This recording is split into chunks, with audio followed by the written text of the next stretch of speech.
Palette गनचा वापर अमित शहांच्या आदेशानं, त्यामुळे आता अमित शहांनी राजीनामा द्यावा अशी मागणी संजय राऊत करतायत। आदेश दिला नसला तरी जबाबदारी अमित शहांचीच आहे, त्यामुळे राजीनामा द्यावा असं राऊतांचं म्हणणं आहे। तर जितेंद्र सिंग यांनी लिहून दिलेली स्क्रिप्ट वाचली असं म्हणत राऊत निशाणा साधतायत।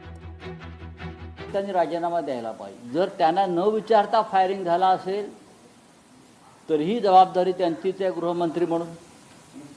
याचा अर्थ तुमचे आदेश पोलीस मानत नाहीत, पण तुमचं लक्ष नाही, तुम्ही अकार्यक्षम आहात। आणि जर तुम्ही तो आदेश दिला असेल तर तुम्ही विद्यार्थ्यांना गोळ्या घालून ठार मारण्याचा प्रयत्न केलात। दोन्ही बाजूनी जर आपण पाहिलं तर अमित शहा हे अपराधी आहेत आणि त्यांचा राजीनामा मागणं हे राष्ट्राचं कर्तव्य आहे। जितेंद्र सिंग हे एक राज्यमंत्री आहेत प्रधानमंत्री कार्यालयाचे। ते लिहून दिलेली भाषणं वाचतात, स्वतः ज्यांच्यावर गोळ्या चालल्या असे अनेक विद्यार्थी समोर आणले आणि संसद मार्ग पोलीस स्टेशन मधली जी डायरी आहे, जनरल डायरी, ती खोटे बोलत नाही।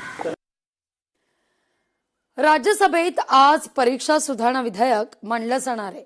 लोकसभेनंतर आज राज्यसभेत हे विधेयक मांडलं जाईल। राज्यसभेतही विरोधक आणि सत्ताधाऱ्यांमध्ये खडाजंगीची शक्यता वर्तवली जाते।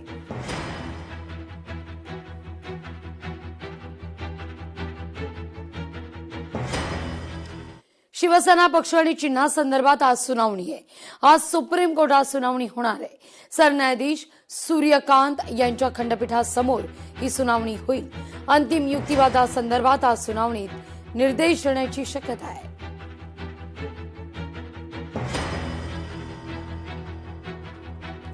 ड्रग्स फ्री मुंबई अभियान हे आता राबवलं जाईल। मुंबई ड्रग्स फ्री होणार आहे, कारण मुख्यमंत्री देवेंद्र फडणवीस यांच्या हस्ते या अभियानाचं उद्घाटन होईल।